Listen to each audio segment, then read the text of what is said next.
गिरनार पर्वत वह पर्वत है जहाँ शिव आज भी आते हैं। लाखों श्रद्धालुओं की आस्था का गढ़। गिरनार कैलाश से भी प्राचीन। गिरनार अपने में अनेकों रहस्यों को समेटे हुए गुजरात के जूनागढ़ में स्थित है। योगी, नागर, संत, ऋषि मुनि अपने जीवन काल में एक बार अवश्य ही यहाँ आते हैं। गिरनार पर्वत की कंदराओं में अलौकिक गुफाएं हैं जिसमें सहस्त्रों योगी हजारों साल से तपस्या में लीन हैं। गिरनार पर्वत वह पर्वत है जहाँ 33 कोटि देवी देवताओं का अपना स्थान है, जहाँ भगवान दत्तात्रेय ने सहस्त्रों वर्षों तक शिव उपासना की। यहाँ लाखों श्रद्धालु 11 से देव दीपावली तक चलने वाले विशेष मेले में आते हैं। शिवरात्रि पर हजारों की संख्या में नागा साधु संत कुंड में स्नान करने के लिए आते हैं। ऐसी मान्यता है कि कुंड में गए हुए साधु संतों में से जो साधु बाहर नहीं आते वही शिव हैं। गिरनार की महागाथा का एक संग यह भी है। एक योगी कंदरा से बाहर आए तो उन्होंने पूछा, यहाँ के राजा कौन हैं? तब स्थानीय लोगों ने बोला, बाबा जी, राजाओं का राज तो चला गया, अब तो इंदिरा गांधी का राज है। आप इस राज्य से आए हैं। वह योगी इतने बुजुर्ग थे कि उनकी भौहें के बाल नीचे की ओर लटके हुए थे। उन्होंने अपने भौहों के बालों को पलटकर दृष्टि से देखा और कहा, मैं अकबर के राज्य का हूँ। स्थानीय लोगों का मानना है कि कुंड से कैलाश तक कोई रास्ता जाता है।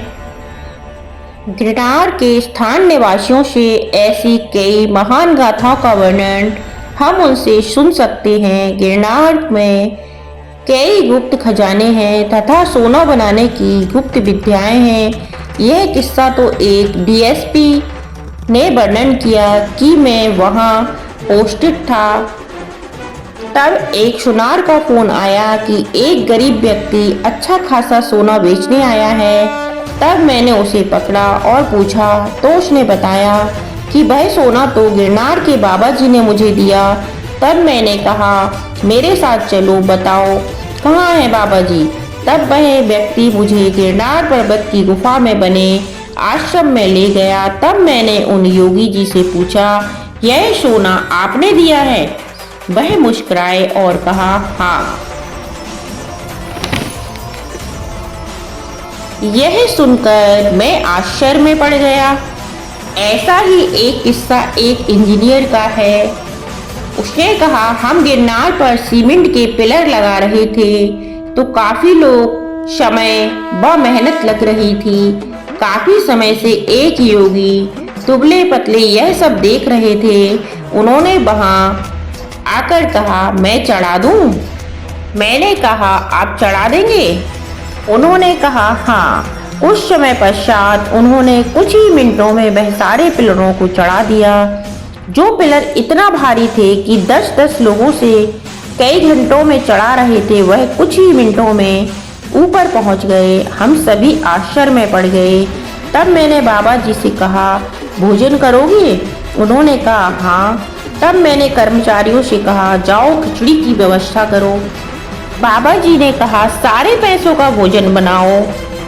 हम सभी ने कहा, बाबा जी, पैसे तो बहुत हैं, हम इतना भोजन नहीं खा पाएंगे। तब बाबा जी ने कहा, नहीं, सारे पैसों का भोजन मंगाओ। जब बहुत सारा भोजन तैयार हो गया तो बाबा जी से कहा, बाबा जी, भोजन पाओ। तब बाबा जी ने कहा, तुम खाओ। हम सभी आश्चर्य में थे। बाबा जी को देखकर हमने अपने लिए भोजन निकाल लिया।